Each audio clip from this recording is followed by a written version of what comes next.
So first of all, let me say good afternoon or good morning or good evening, depending where you are connected actually, since this is an online seminar. It is actually our pleasure to welcome all of you here, not all, of course, the speakers, the speakers of today, but also the participants.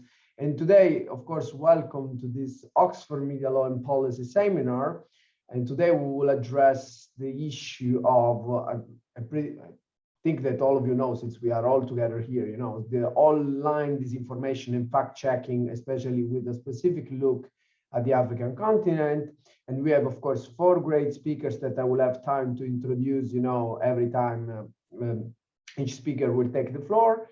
And of course, let me send, of course, a big welcome to all the participants. The most important thing to say is that just to give you some house rules, so this seminar is usually organized with speaker presentation first, let's say 10, 12 minutes, no problem at all. And we can have, I think we can have first David, then Stephanie, then Samuel, and then, you know, at the end. If this works for you, then it's fine, you know. This is just because we want this as an informal conversation. And then, of course, we try to, of course, open the floor to question with the participants, among the speakers, and I'm pretty sure that I will have some question as well.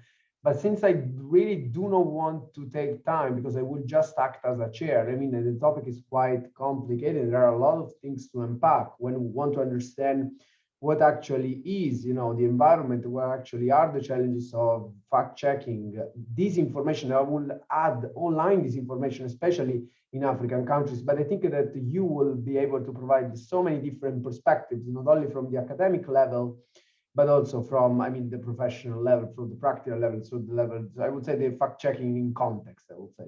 So having said that, since I talk too much, actually, I will give the floor and I introduce also David Cheriut. He is an assistant professor at the Center for Media and Journalism Studies at the University of Groningen in the Netherlands.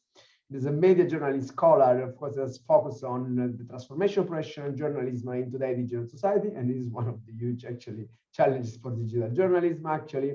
He has specific interest, of course, on the mainstream media, as well non-journalist actors involved in the production of content. We saw NGOs, for sure, so fact-checkers and civic technology organization.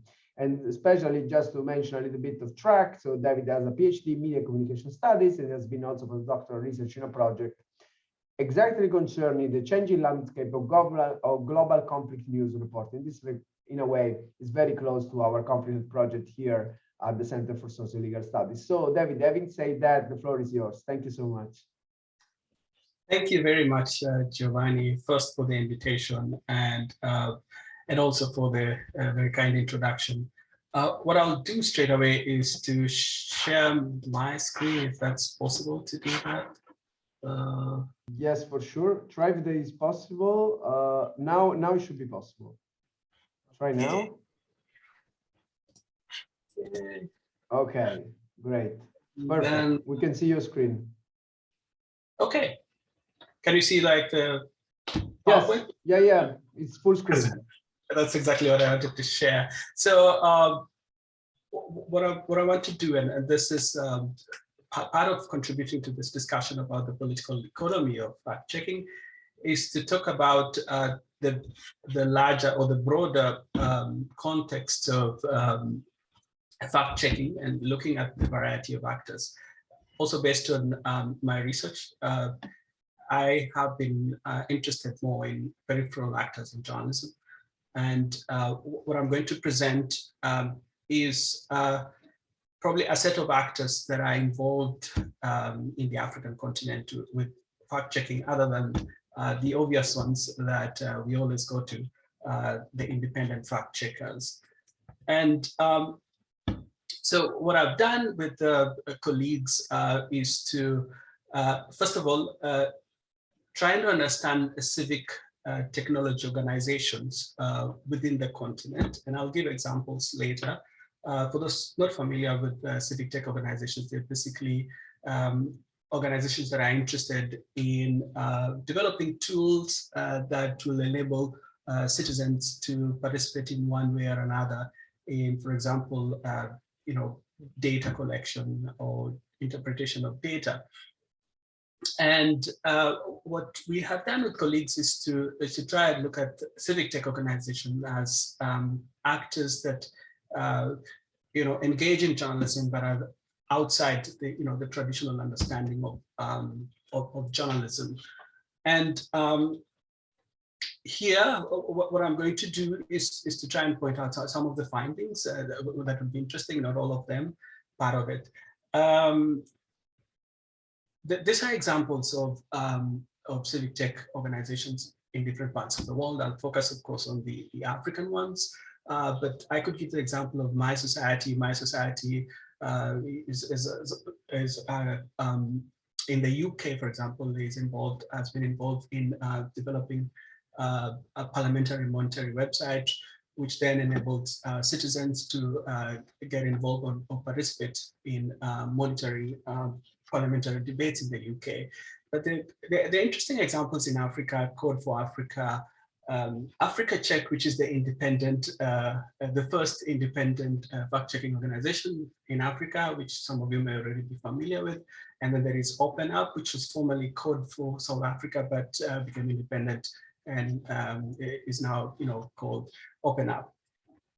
And so I'm going to talk a little bit about what, from my research, that we see civic tech organization contributing to fact-checking. First, I've already pointed out their involvement of the citizen in fact-checking. Civic engagement is very important to them. And what we've seen in our research is their participation as well, or the involvement of the citizen in verification processes. FactChecking, for example, asks citizens or Twitter users to provide tips or some of those types of news that are questionable, so that they could verify. And what civic tech organizations have done also is to make data accessible and transparent, and also providing training to citizens and journalists. And what we have also seen with the examples of Open Up is an attempt to show like a new, not necessarily new, but a unique connection between the citizens and governments. Civic tech organizations largely rely on data, and government is a great resource for this very useful data, as I will show later. But they've also been very interested in expanding, certain practices such as fact-checking, and enabling citizens also to acquire some of the skills in verification of data. But its transnational nature is very interesting to us. I mean, you could see, for example, Code for Africa, and how when we started this in 2018 and 2019, it had expanded, I think, to about 10 countries. But now I think it's become so large and a bit amorphous now that we can't fully grasp it, but it has so many partnerships and so many layers, and also depending on its operations. But we could also see from this extract from its website, I think original website, that it's interested in sort of citizen participation, also playing that civic role is very important to them.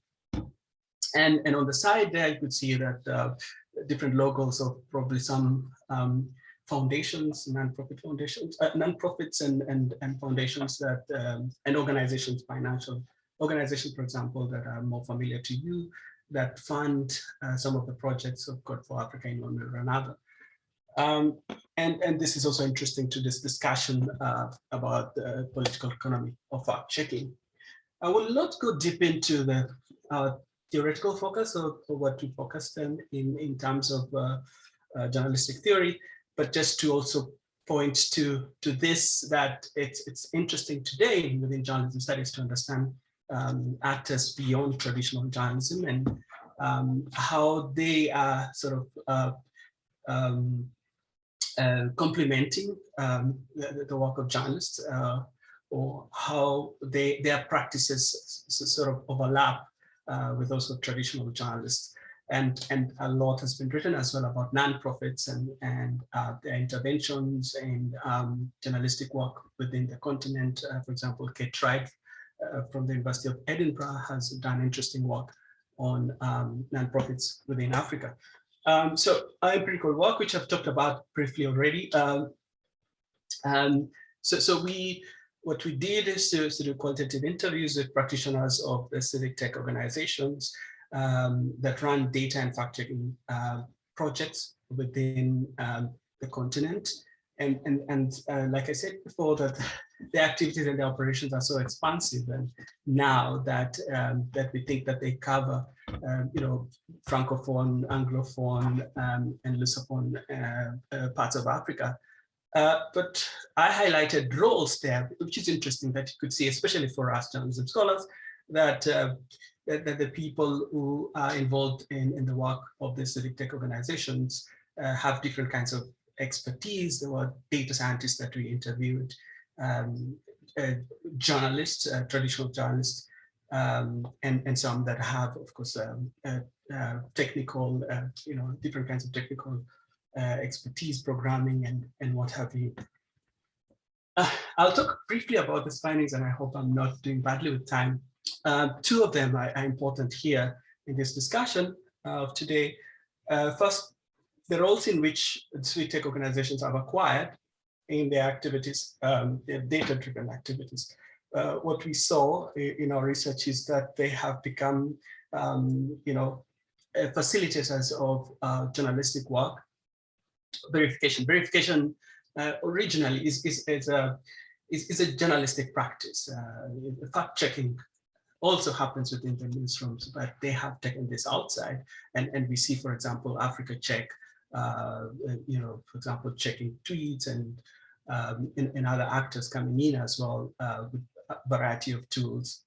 But what's important is at the core of this, and that's why it's important when you're looking at the political economy fact-checking to also look at this bigger production enterprise, that there's first a need to find data, and there's a need to give people skills, because data is massive, and data is also, oftentimes questioned within the continent, because you can never know, like, if you have the right data or not, and we could talk about those examples later.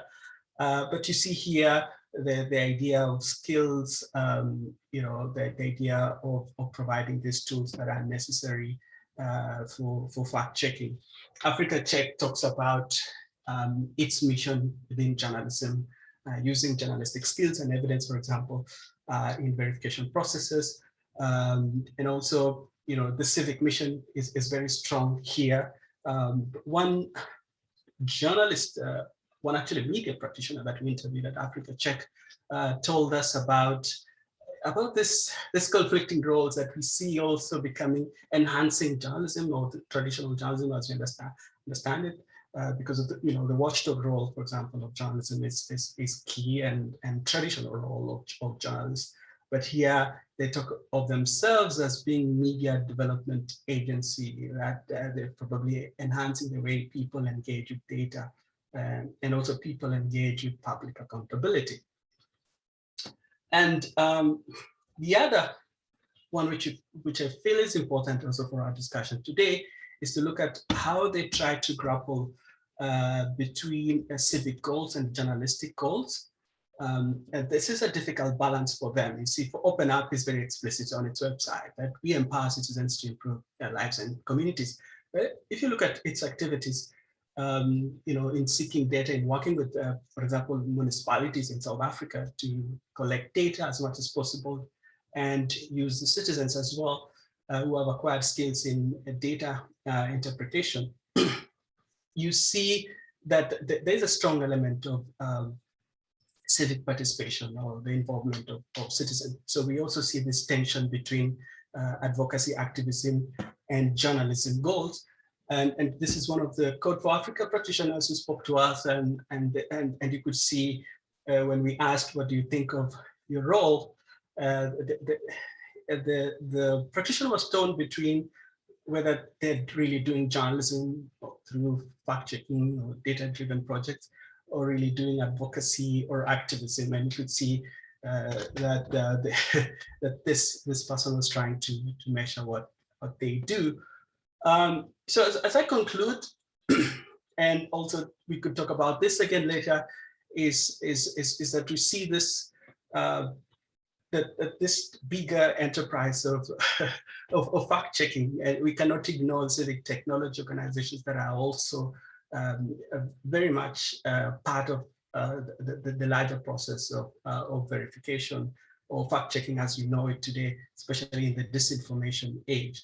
But we also see this tension arising between journalistic objectives and civic goals, and also this idea of, that we cannot look at, the news or journalism as just public good, but we also need to think about tech for good, like what tech can do for us, and also what data can do for us. I think this is where I should stop, and then we can continue with this conversation later. Thank you. Thank you, David, because this has been really, really interesting, especially for understanding what have been, the transformation, also in the rise of this organization, and also some of the incentives, some of the characteristics of this organization. And sure, the question of data and of course the data-driven model sometimes raise a lot of questions also in terms of how to find the resources and skills. And then we'll understand much better how this could be much more challenging to find these resources probably in some areas of the world sometimes, especially dealing with different source of finance coming from, or income coming from different organizations. But since, just for the sake of time, let's move to Stephanie. Let me introduce Stephanie, that is a research fellow in digital societies, sorry, and a research associate at the University of Cambridge. Her research interest includes, of course, the intersection between offline and online politics, the colonial approach to the study of politics, and how power and value materialize through digital platforms and the use of data. The recent book is about searching for a new Kenya, and it's published by CUP, by Cambridge University Press, and explore the role of public discussion play in politics and how social media affects political movement. And this is so, in a way, close to the idea of civic engagement, and also David has mentioned in his presentation. So, okay, I talk again too much. So Stephanie, please, the floor is yours. Ooh, thank you so much.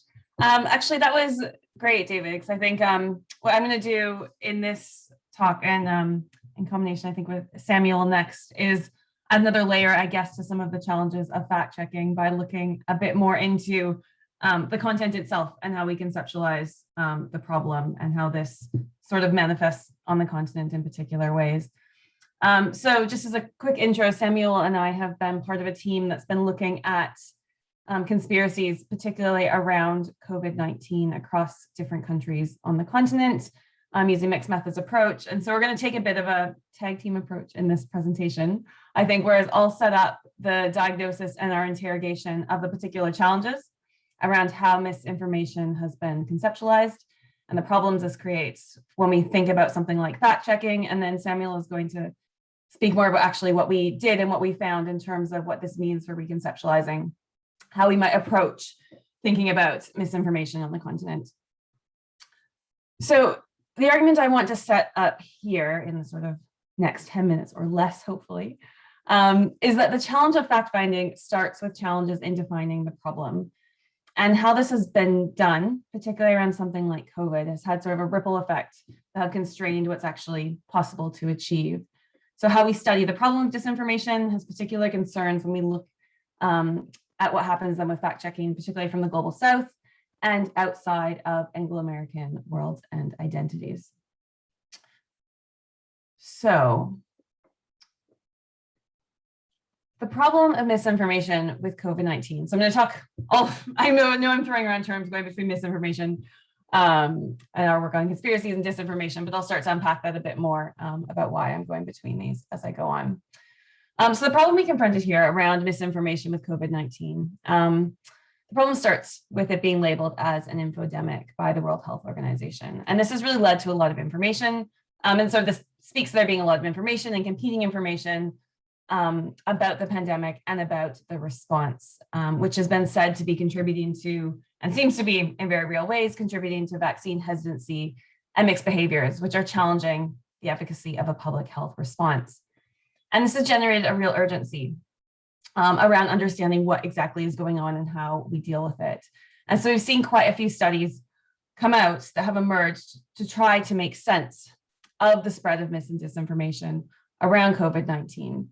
And this sort of particular urgency has led to sort of a certain approach has been taken. We've seen a lot of advancements in the use of computational methods, I think is in sort of using large data sets to try and analyze user interactions and detect prejudicial language and false information, and then develop and train models on this basis to perform these tasks and try to help us in pinpointing and identifying problematic content on a large scale and helping to remove it and assist in fact-checking efforts.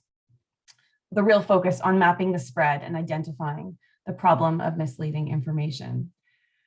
Now, this itself isn't necessarily a problem, and there's been some really interesting work that's been done. But what we suggest in our work is that this sort of context and urgency in responding to misinformation around COVID has led to a particular set of methods, and methods really matter, especially when we think about what this means for how we define the problem and how we define the response.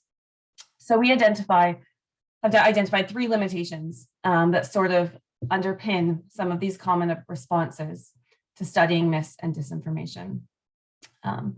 First, as I mentioned, the tendency to apply computational methods, but to do so in a way that begins by looking for proxies, which is a necessary thing to do to try and detect content that is false or misleading, and then map its spread to help us identify the problem and respond. And it's actually quite common to start by using sources flagged as untrustworthy, to then determine how to filter out and detect patterns in data sets. And this can be useful. I think we can think about what types of information it's actually useful for. For example, something like disinformation, where there's a explicit intent to deceive. But often we're seeing in this work that the proxies that are used aren't necessarily about something like disinformation per se. And that this might not actually be the most useful way to label or categorize content if we're actually interested in its effects on the ground. So we've seen a number of articles on COVID-19, for example, use conspiracies as a kind of proxy for misinformation around the pandemic. But if we think about something like conspiracies versus misinformation, they offer different analytical lenses. And so we're automatically making a jump here about what proxy we're using. So mis and disinformation suggests that there's a direct presence of falsehood, often with, as I mentioned, nefarious or political intent. But conspiracies are not necessarily defined or meaningful to people on the basis of falsehood, but they hold a promise of truth often for the person who engages with them. So in the sense of using this proxy to speak for something else, immediately we're starting to confuse what we're looking for and why we assume it matters or it influences how people behave or why they find it meaningful. And so we can take this even one step further about why it's problematic with something like COVID-19, which is a context where that's actually quite difficult to even establish an authoritative ground truth, but what is fact and what is not. So in some cases it might seem obvious, but often lists of flagged untrustworthy sources can also become normatively loaded instruments that can then seem to be used to distinguish what is acceptable and non-acceptable forms of communication. And some scholarship has raised concerns that this can end up creating divisions between people on the basis of those who identify as rational fact and those who are labeled and identify as emotional and irrational, and how this actual method itself and its application to identify misinformation could potentially deepen fractures, dividing people into opposing camps that do not recognize one another's legitimacy. So regardless even of whether dividing information is true and false is the most appropriate, this also is potentially a problematic exercise in how it might be interpreted and lead to divides. The second limitation, and I'll discuss these two a bit more quickly, I think, to then hand over to Samuel. The second one, in terms of how we looked at how the problem has been defined around misinformation and COVID, has been the sort of reproduction of a center-periphery mentality. And we can see this in the methods that are used. So just to explain, this implies methodologically that something like a conspiracy that emerges from countries that dominate global flows of information can be useful in understanding other, often radically different social political contexts. So we assume that the study of conspiracies where the greatest population exists, say in the US, can help us to understand conspiracies more widely. Or we might assume that the context of what goes on, that patterns that identify among large populations can then be used to develop models to understand what happens elsewhere. And there's so in terms of, again, this reproduction of where knowledge is produced from and what we assume it applies to. And this takes a second form, which complicates it further around something like misinformation, where there's a strong focus on the creators of content with little attention to the possibility of what people do with it and recipients of information. And Samuel's going to explain this a little bit more in the context of our research about the implications of this.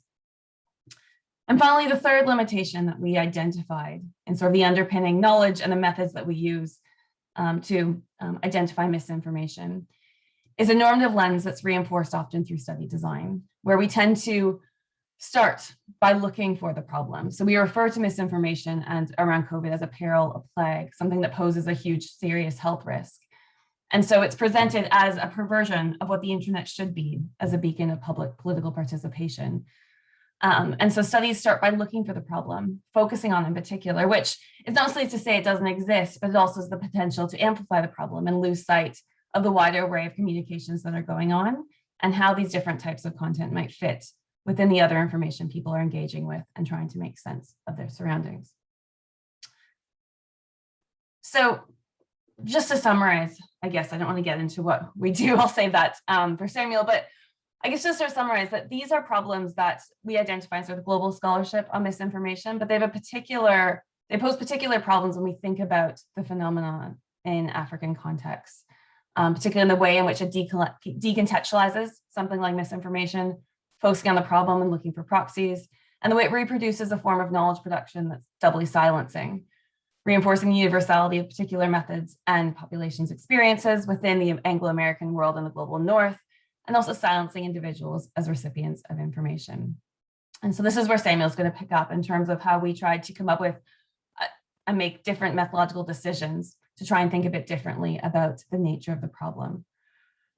And so just as a final point, where I'll leave this, fact-finding is challenged by the assumptions that is based on about how people relate to information, and which suggests that, and which tend to extrapolate information about one type of information to another and one context to another.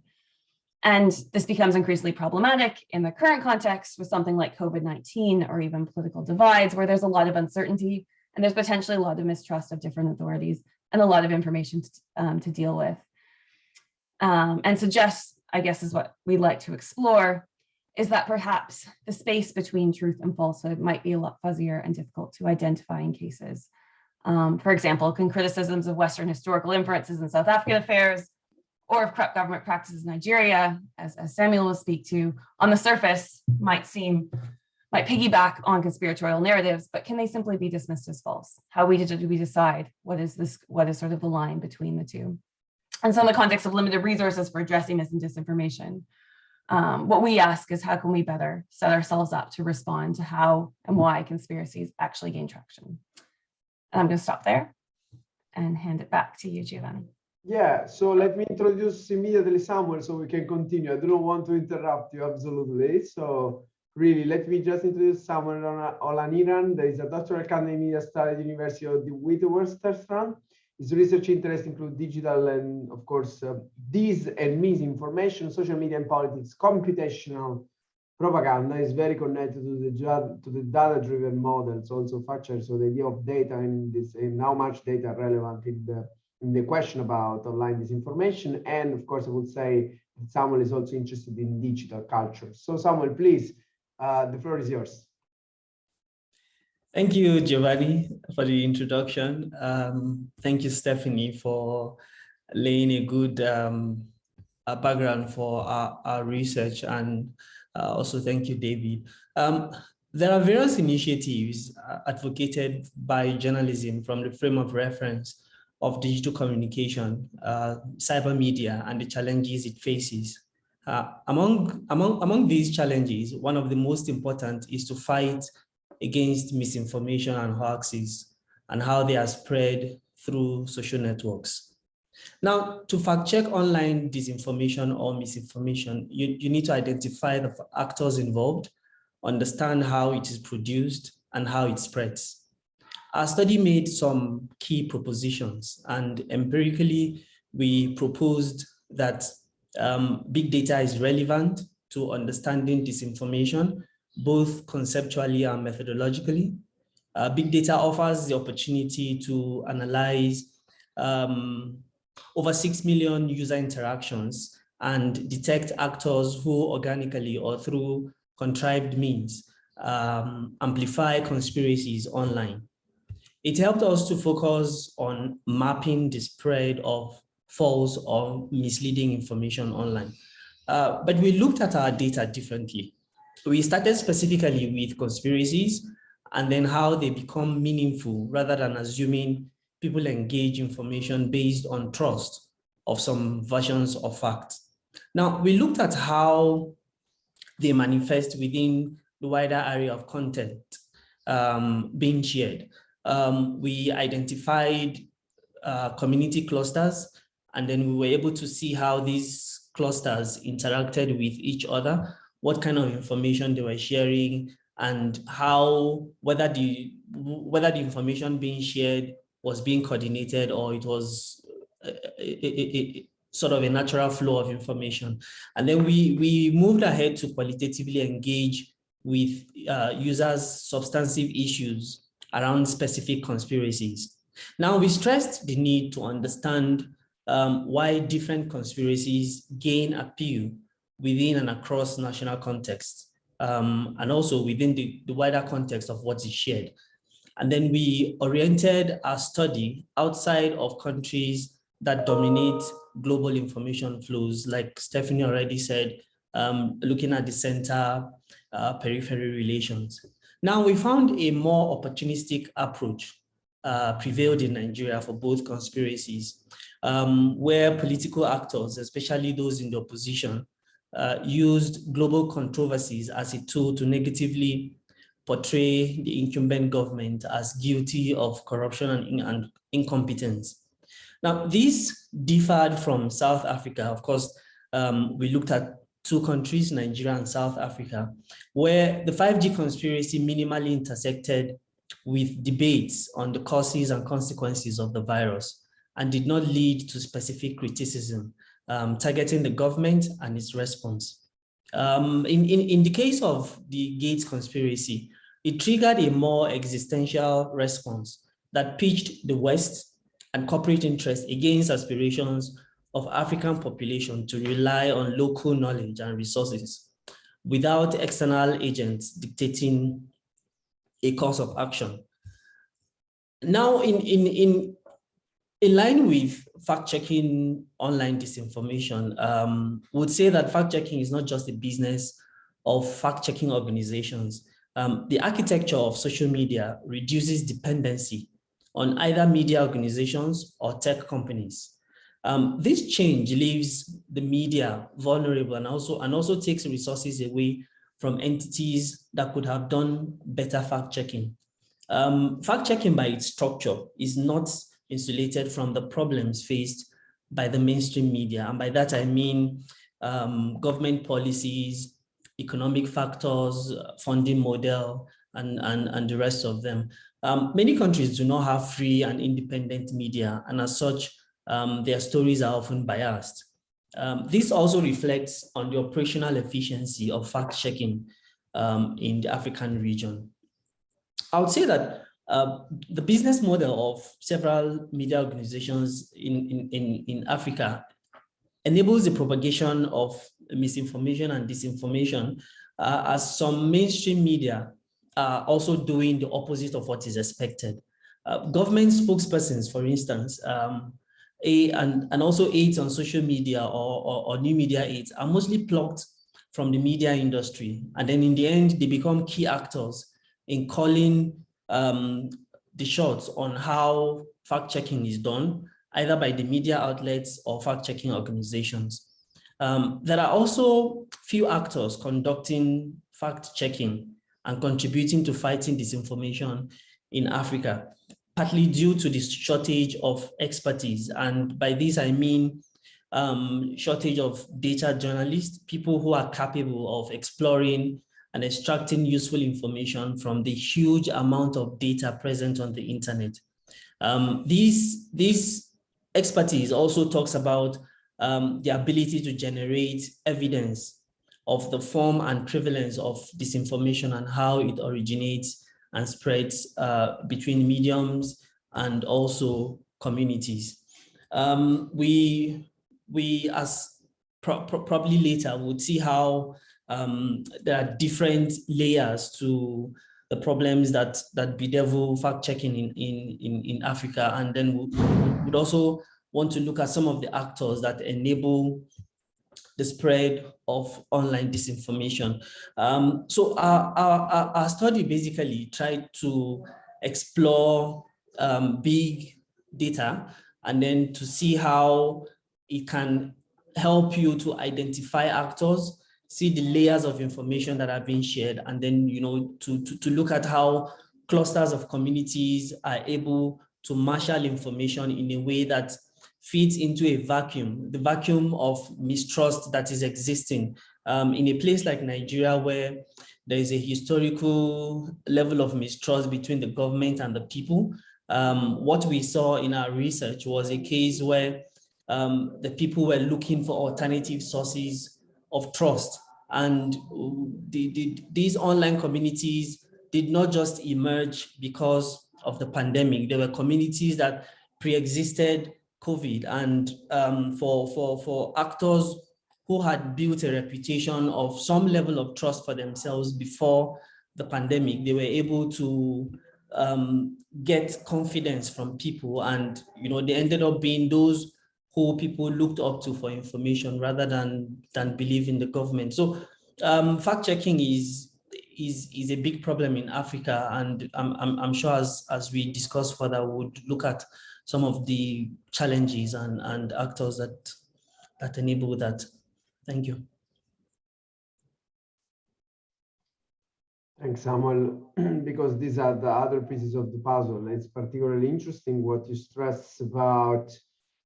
In a way, the shortages in the resources and the lack of resources sometimes, and also fact checkers address, especially when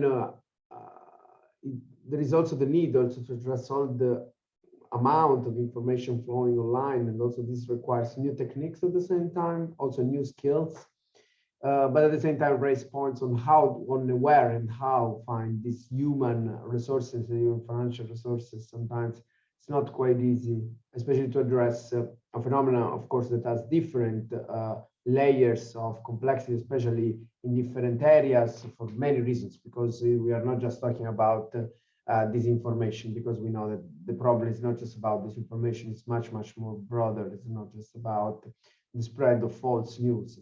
It's more complicated, multifaceted content. So having said that, let's move to let's say the last speaker for this panel, and then we can open the discussion. And we have Nyariki that works as the managing editor, so we're managing editor of FactChecking. So we have actually someone working one of the organizations we are discussing so far. And FactChecking is the largest indigenous fact-checking organization in Africa with teams in 13 countries. So it's one of the larger, let's say, organization fact-checking information in Africa. And Enoch is based in Nairobi in Kenya, and he has worked in the digital media space for about 10 years. So he represents the fact-checkers in Africa and the Middle East as Facebook. Now it's called Meta, as all of you know. Third-party fact-checking consulting group, and probably could also explain why sometimes it's also important to keep this conversation open also with social media in terms of fighting online disinformation.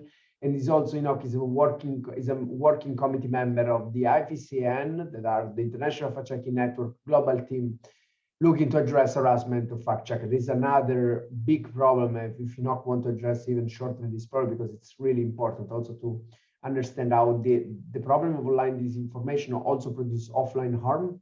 And this case of offline harm is concrete when we look at fact checkers and how they can be assaulted or surveilled by not only the government, but also other political organizations. So, please, the floor is yours. Thank you so much to be here with all of us. Thank you so much, Giovanni, for that good introduction. And thanks to David, who was speaking about my parent organization earlier, Code for Africa. So my introduction is not going to be too long. Let me try and share my screen. Should see it in a couple of seconds. Yes. Cool. Okay, yeah, so I'm going to share our CZECH is working to combat misinformation and disinformation in 12 African countries, where we have fact checkers in from West Africa, East Africa, and part of Central Africa. So already Giovanna has introduced me. I'm based in Nairobi, been working as the managing editor for CZECH for the past year, and previously I was the news editor for the same organization. And before that, I spent years building a local news site in Kenya called Ivisasa. So on Twitter, I go by the handle Enoch Nyeriki. So the areas I want to cover, and I hope I can do it within the allocated time, is I'll show you the continental footprint for CZECH and Code for Africa. Code for Africa is one of the civic tech organizations. It's actually one of the largest in the world, and CZECH is part of that family. We have other teams, which I'm going to show you. So I'll talk about a little bit about tackling misinformation, the Code for Africa and CZECH networks, the disinformation types that we look into when we are debunking, who tackles disinformation. There's a big difference between misinformation and disinformation. And then I also spare some time to highlight some of the key challenges in Africa are currently facing. CZECH is under Code for Africa, and Code for Africa has teams in about 22 countries. CZECH is in 12. So if you look at the deep blue, that's where CZECH and even Code for Africa have a deep footprint. And then we have some other partners that we work with in the light blue. So part of the organizations we work with as a family is ILAB, which focuses on disinformation. So CZECH focuses largely on misinformation, debunking that, and ILAB, which I'll talk about very shortly. It's actually the unit that the African Network of Centers for Investigative Reporting focuses now on exposing who is behind the misinformation, who is spreading the disinformation. And then we have our friends at Civic Signal who also look at, who use machine learning tools to find out the narratives underlying the misinformation. So we all work together trying to combat the misinformation on the continent. So tackling misinformation, that's actually the main work that CZECH does. CZECH is in, we can list some of the countries we are in. Kenya, where it started around 2015, 2016, Uganda, Tanzania, Ethiopia, which has become a very significant part of our operations. We're in Mali, Burundi. We have team members in Senegal, Guinea, Burkina Faso, Cameroon, Central African Republic, and a few other countries. So we debunk misinformation in 2 international languages, English and French, and we are growing the number of languages we cover, the African languages. So currently we do debunks or fact checks in Kiswahili, popular language in East Africa, especially Kenya and Tanzania, or Afan Oromo in Ethiopia, Amharic also in Ethiopia, and Tigrinya. Yeah, we currently have teams in 13 countries and our coverage is in 12, but we're looking even to expand further to combat the misinformation that we see spreading in those countries. Misinformation is such a huge problem, and we work with partners, and we also work with other newsrooms, other small organizations, especially newsrooms that are looking to set up check desks. Those are like independent fact-checking desks in their, let's say we have like a mainstream newsroom that doesn't do like a standalone fact check. We've been mentoring those newsrooms and community media to set up their fact checking and sort of holding their answers. They do that. So we work with partners, and yeah, some of them. Facebook through the third-party fact-checking program, the World Bank, the Knight Foundation, DWA, which has been super helpful in supporting the training of journalists in fact-checking in East Africa, UNESCO in West Africa. The list is quite long. And then we're also members of the International Fact-Checking Network, which is like the global body that brings together fact-checking organizations that have sort of agreed to uphold the highest standards of fact-checking. Yeah, that's the IFCN that Giovanni was mentioning earlier. And then our friends at First Draft have created this good chart, which highlights the types of disinformation that we look at. Generally, what guides us is actually to look at or to debunk misinformation that can lead to actual harm. So it's not like everything, because the problem of misinformation is so huge that no single organization can effectively address it. So that's why we work with media partners, we offer trainings, and we focus mainly on the most significant claims, those that can lead to real world harm. So we look at satire or parody, misleading content, imposter content, fabricated content, false connection, and then we're also seeing instances of false context and even manipulated content. So these are the main 7 types of disinformation that we look at, although we mainly don't go beyond the fact-checking to look at the who is behind that. We leave that to our friends at ILAB. Okay, and talking of ILAB, this is actually the stuff that they do. They focus on disinformation, unearthing who is behind the disinformation, what are they trying to do, who are the puppet masters. So ILAB is also part of Code for Africa, and they conduct a lot of trainings on the tools that they use. They are publicly available to expose this. So we work very closely with them to debunk claims, especially when they touch on disinformation. And once they work on their findings, which they call dossiers, they publish on public platforms so that everyone can see and act on the evidence that they provide.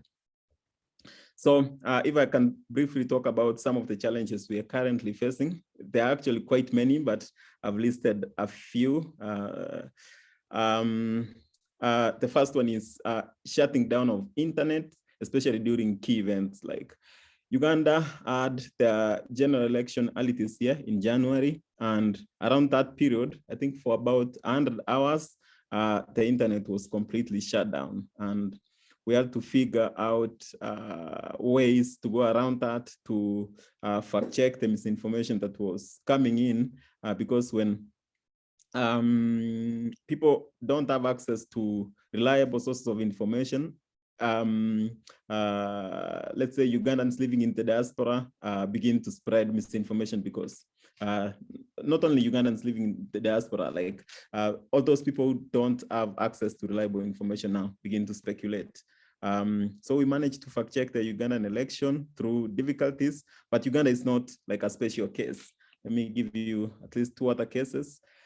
Currently, as you are aware, Ethiopia has been having a conflict for about 1 year, and the Tigray region, that's the northern part, has been without power, internet, telephone, and other essential services for about a year. And that has affected our efforts to fact check.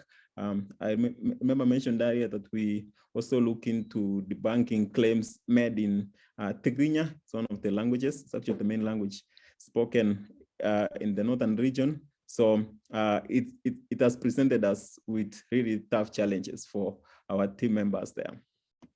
And as you know, the situation has recently escalated, and even Facebook has limited the sharing of information on Facebook. Because they fear false information is actually leading to further harm. So Tanzania also held the general election sometime last year. And just like in many African countries, the internet was sort of throttled. Like there were restrictions. Twitter was particularly not working well. So these are some of the unique challenges that we're experiencing. But we also have others, which I've summarized here. One, which is very important, is we don't have like effective tools for flagging misinformation in local African languages. The platforms have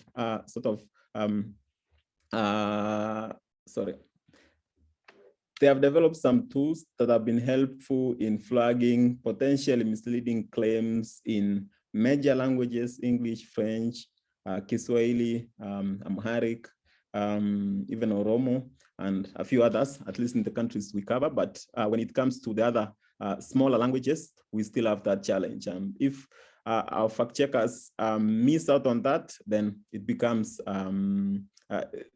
false claims can lead to actual harm because of the delay in debunking that. Yeah, the other issue, which Giovanni mentioned earlier, is the harassment of fact checkers. It's a growing global problem. We're trying to address it. The concerted efforts to try and intimidate fact checkers who are looking to debunk false narratives. It's actually something that IFCN and other organizations are looking to address. And then this one is, it's actually a big issue.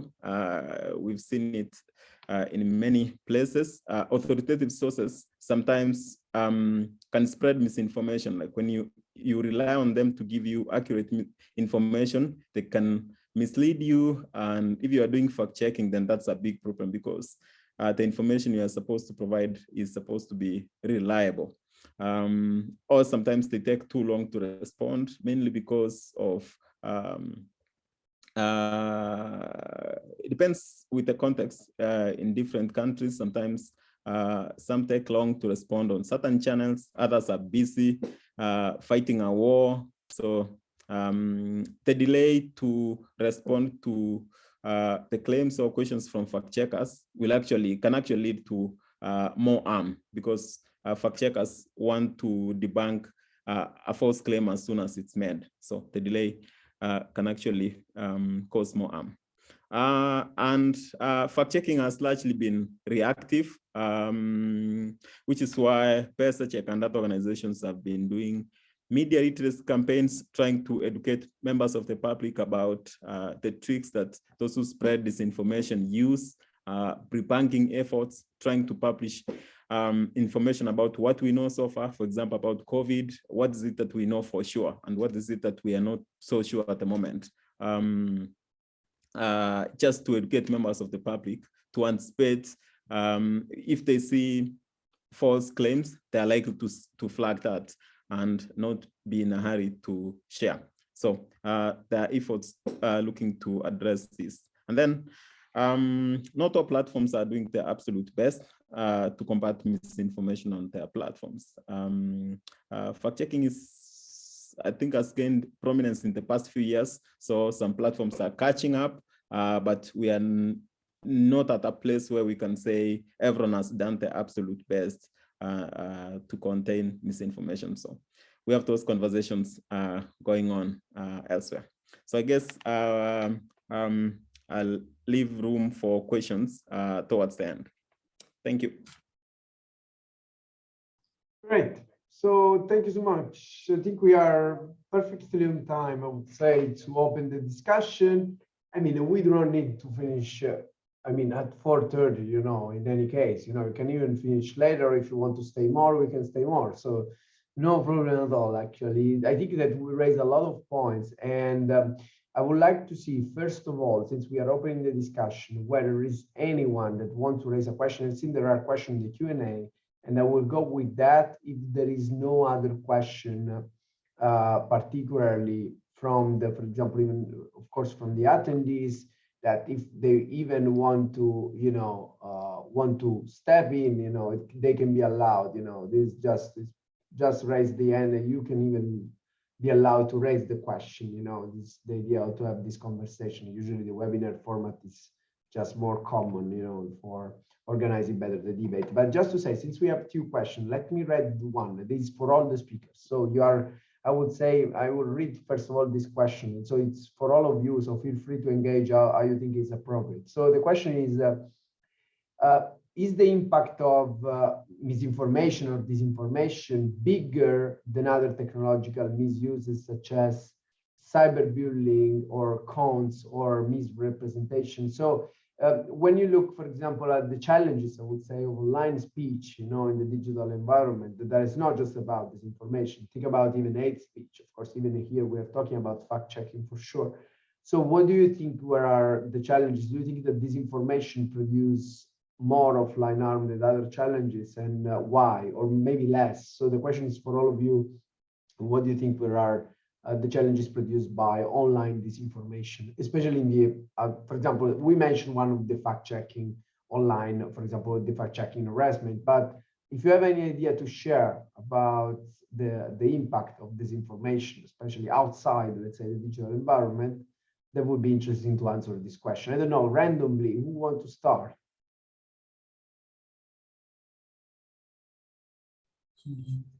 Samuel, please. All right, I'll go first. I'll say that it's the impact of misinformation and disinformation is bigger because of the reach, because of the number of people that are affected. Cyberbullying or conning or misrepresentation sometimes can be targeted at an individual. But when you talk about misinformation and disinformation, the scale is larger.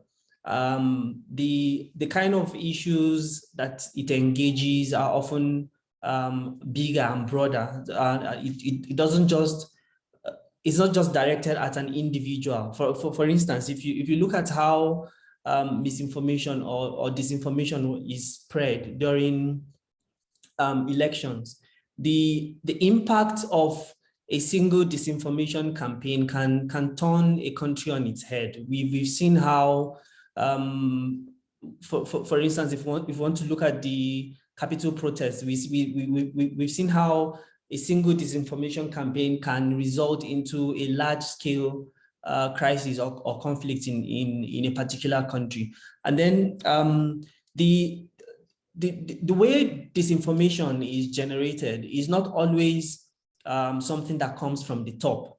Now we see disinformation being a bottom-up generation where the audience are the ones who generate disinformation, and they are the ones at the heart of spreading disinformation. So because of this kind of shift in power, where it's not just an authoritative source that produces disinformation and shares on social media, the fact that social media is open to everybody, and then you have individuals who are able to come up with disinformation campaigns and spread it on social media, I would say that the impact is larger than when you compare it to cases of cyberbullying or misrepresentation.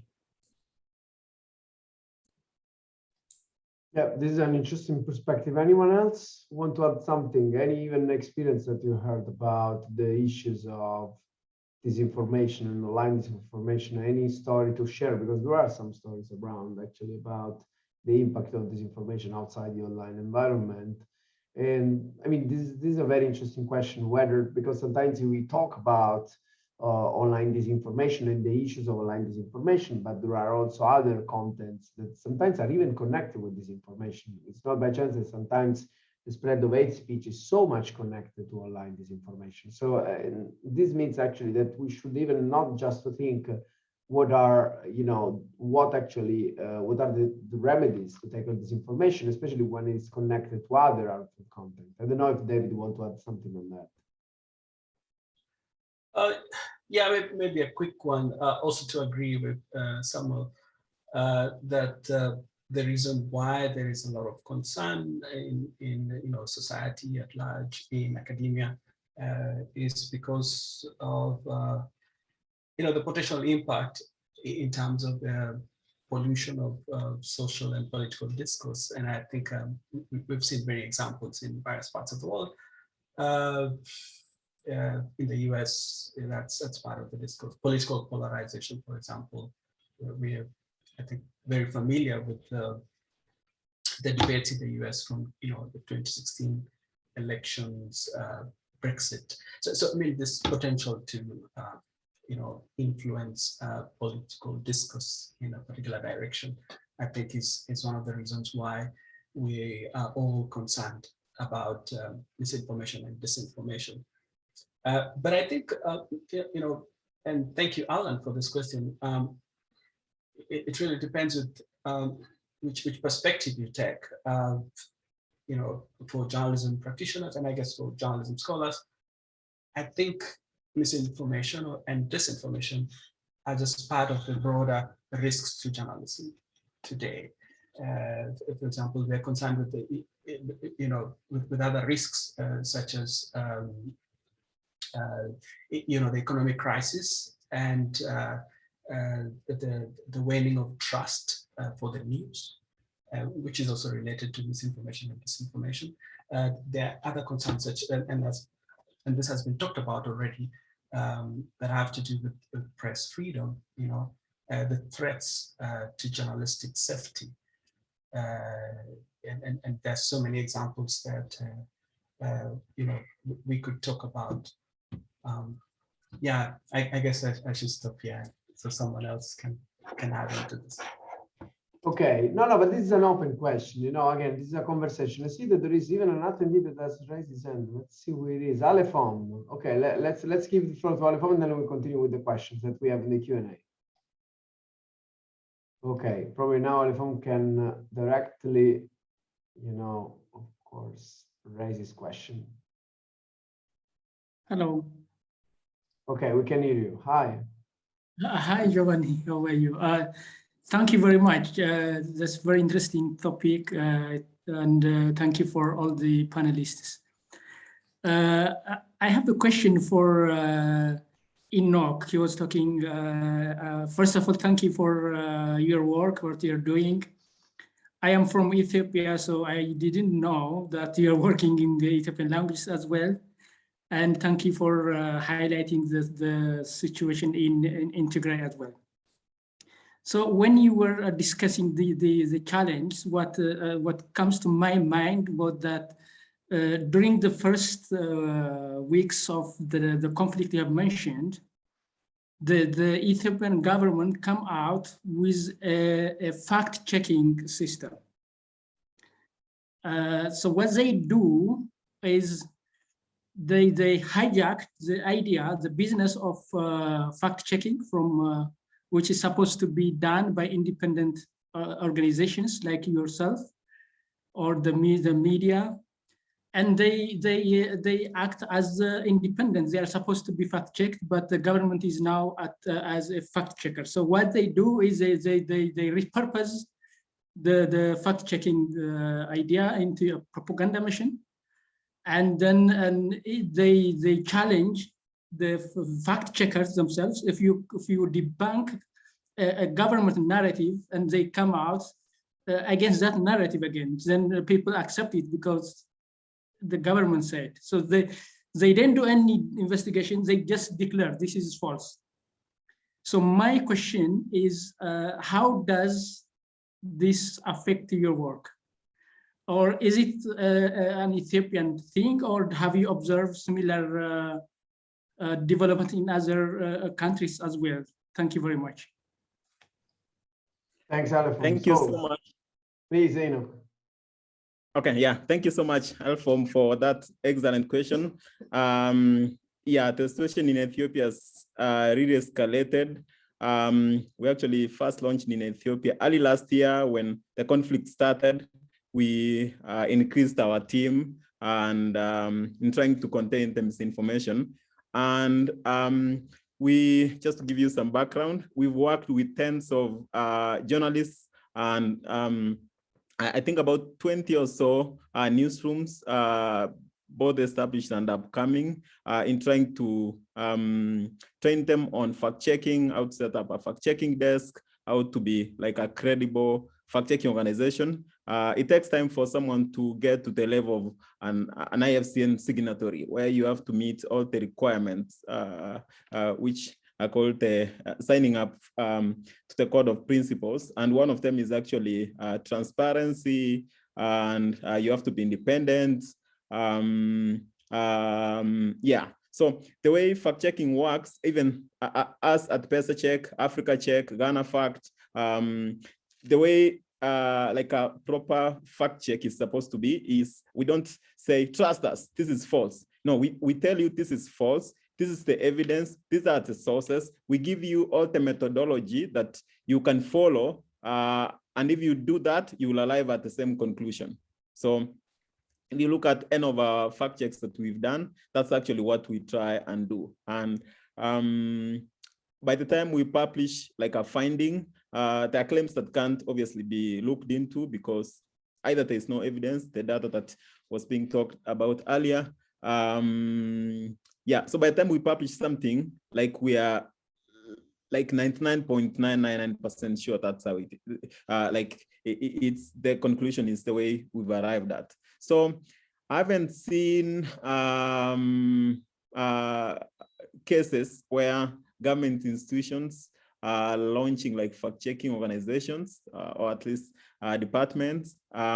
We encourage obviously the setting up of fact-checking desks because no one organization, as I was saying earlier, can address misinformation on its own. So we're growing fact-checking. It's young, it's like a few years old, at least since gaining prominence.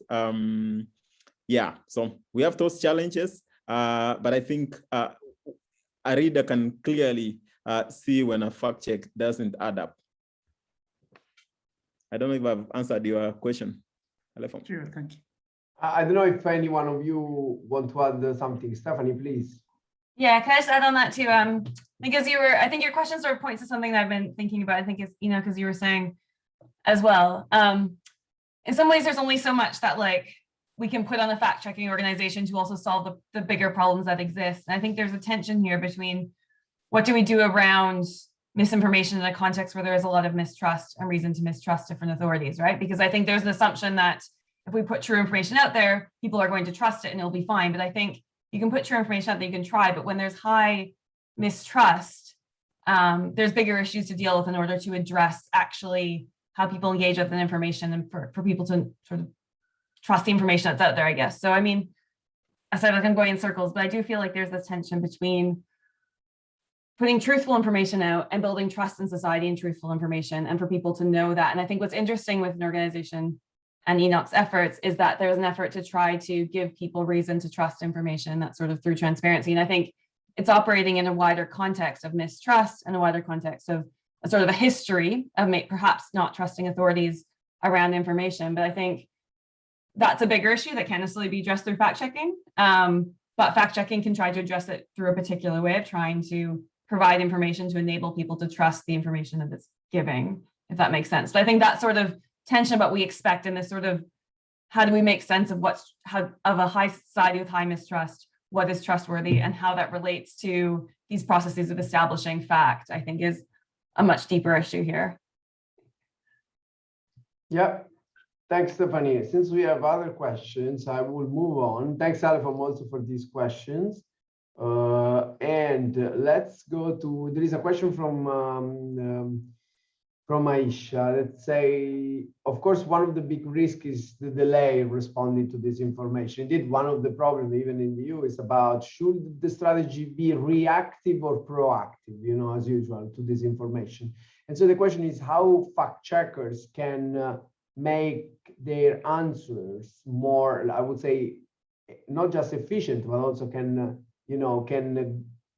actually deal with the speed through which, of course, this information flow online. I mean, this is a big question. It's probably, I think, what even all the fact checkers around the world are working, especially when they deal with online disinformation. So what actually are the strategy? Probably it's a question for Enoch. I don't know, what are the strategy fact checkers are implementing for facing the massive amount of information online? So, you know, cooperating with social media or producing your own, for example, technology for scraping, for example, online data.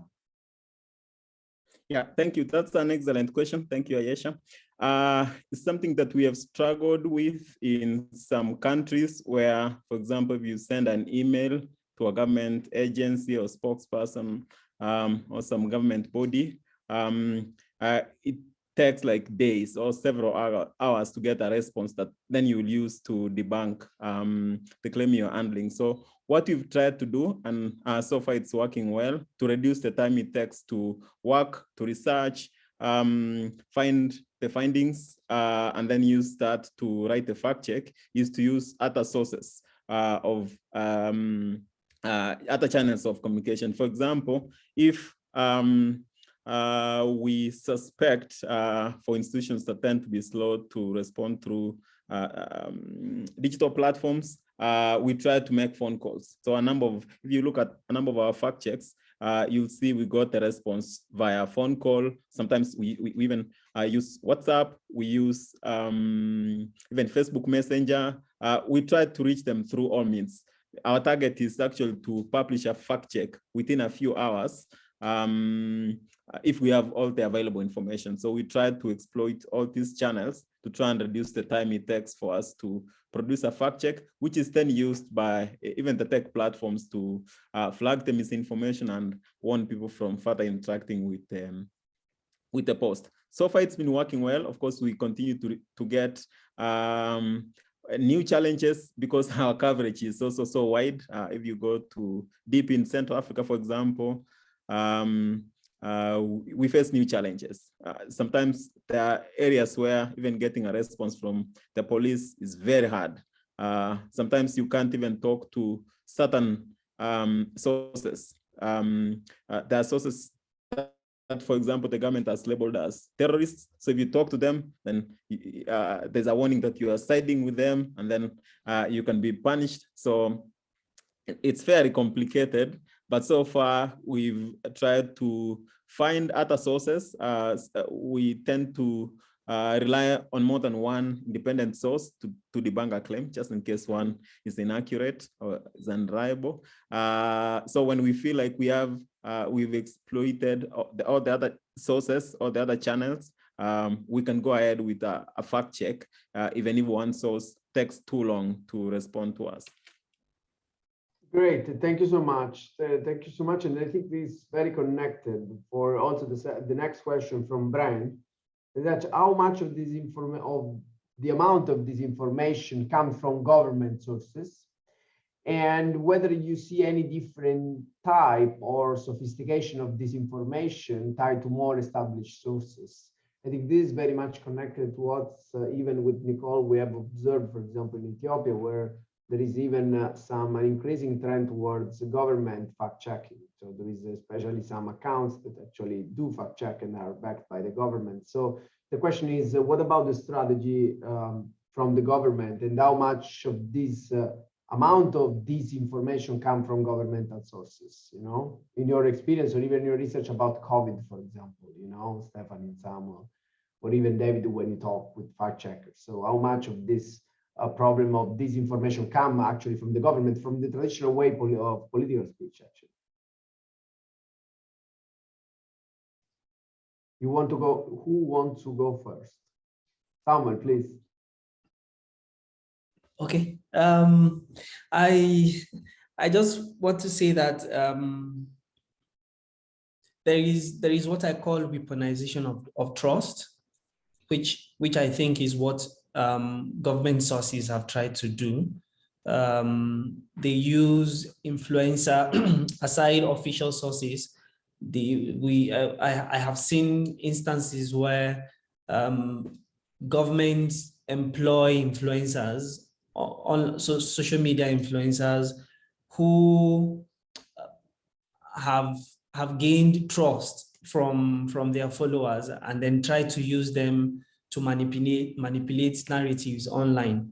And this strategy is something I think even the fact checkers can adopt. they must consider weaponizing the trust that people have in the job that they do. And trust is something that you build over time.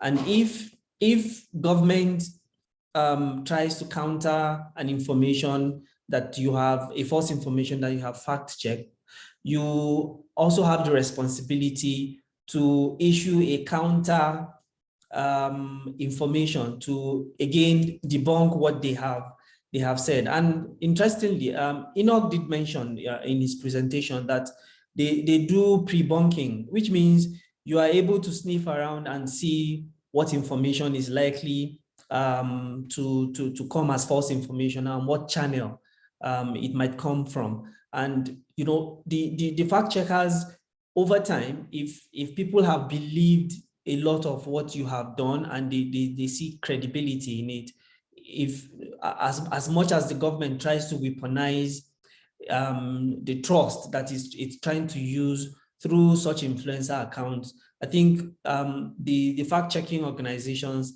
can also play the same game and weaponize the trust that they have in the people, and you know, counter whatever information that the government tries to give.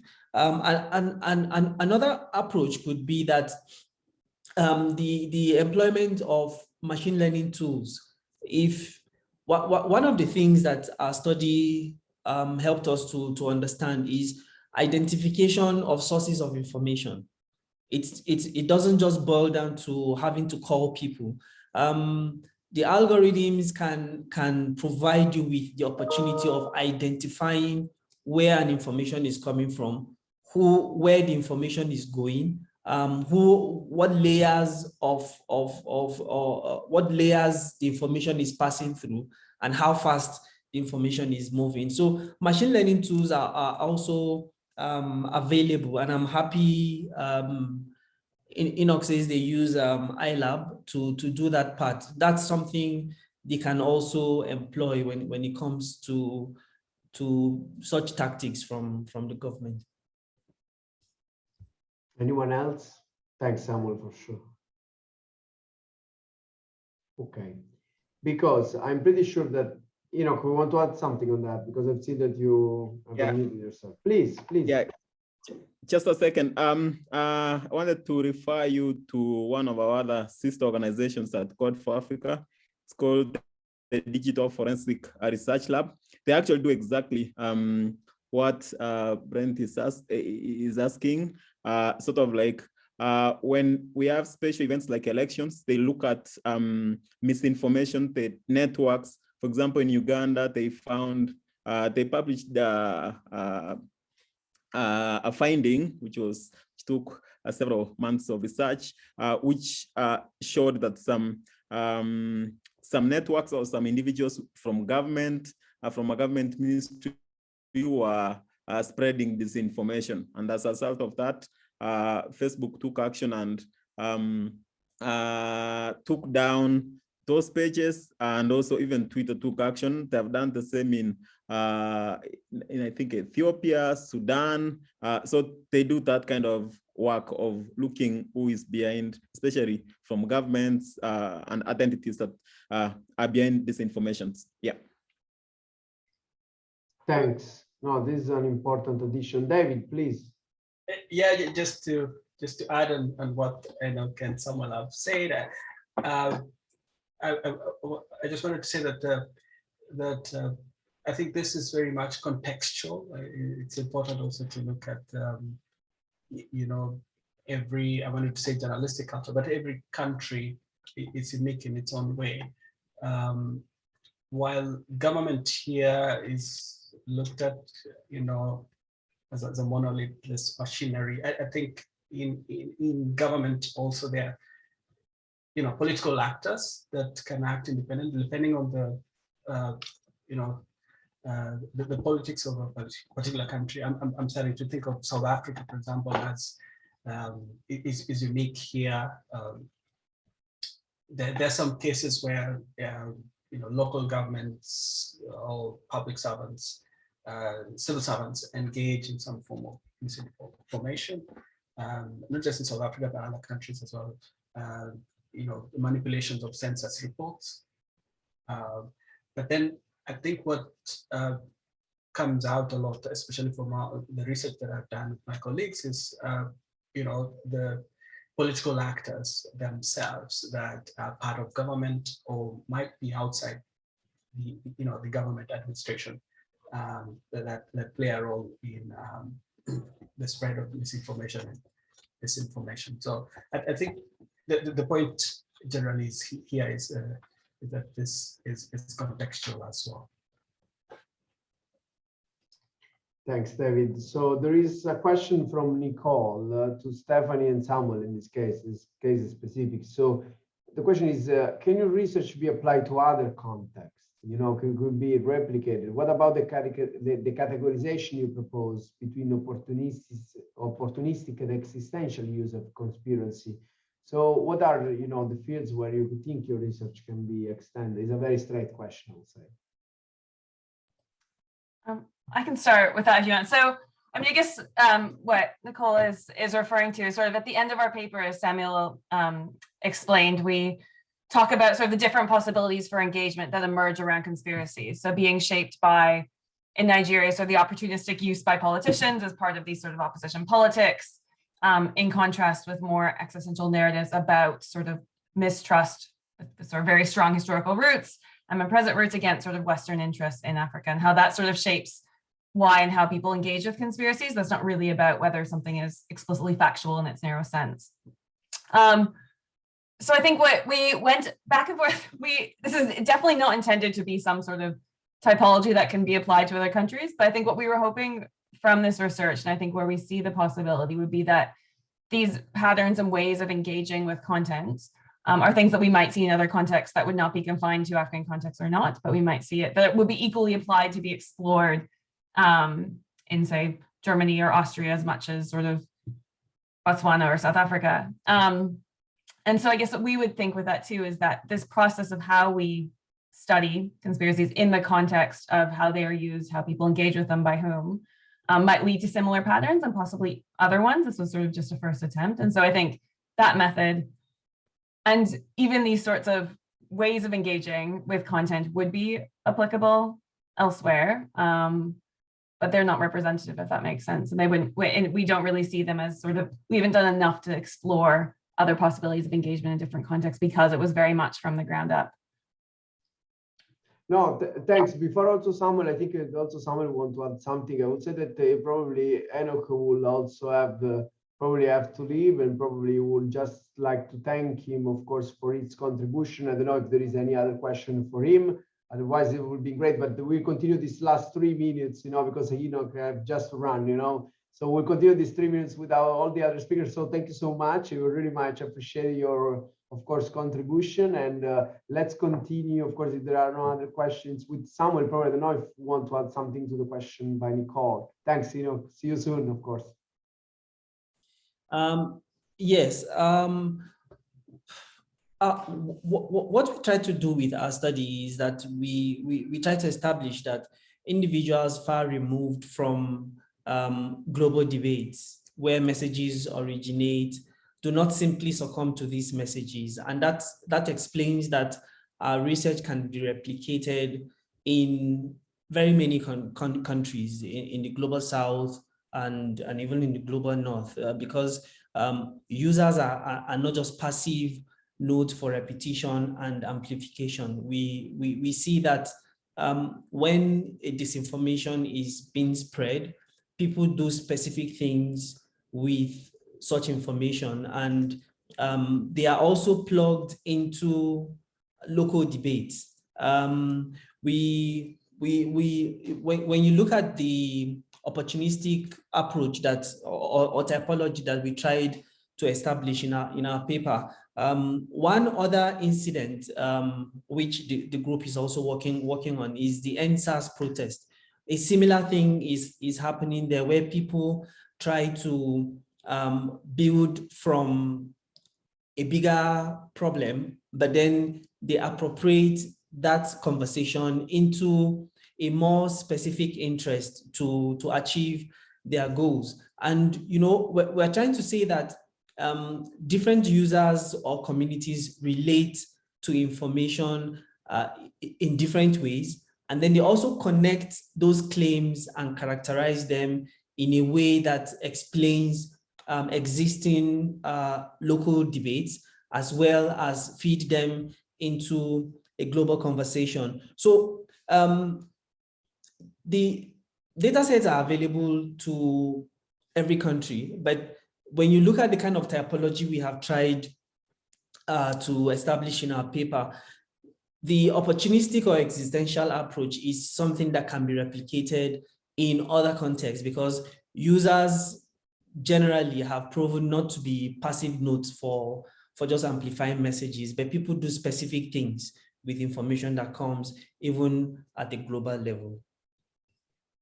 So thank you so much. We are perfectly, I would say, on time because we have just 1 minute, but I would spend these minutes to thank all of you so much. Of course, all the speakers, but also the attendees that have, in a way, contributed to this debate. It has been, I would say, really interesting, and this will be part, also, it's also interesting for us that we are conducting research on this topic around what is happening around online disinformation in that continent. So, of course, we'll keep in touch in the next months, weeks, whatever. And of course, thanks again for all of you to being here. That's been a pleasure. I think it's been a really interesting discussion, and I think that there is much more to say. So again, thanks all, and probably we'll talk sooner, keep in touch in the next weeks. Bye.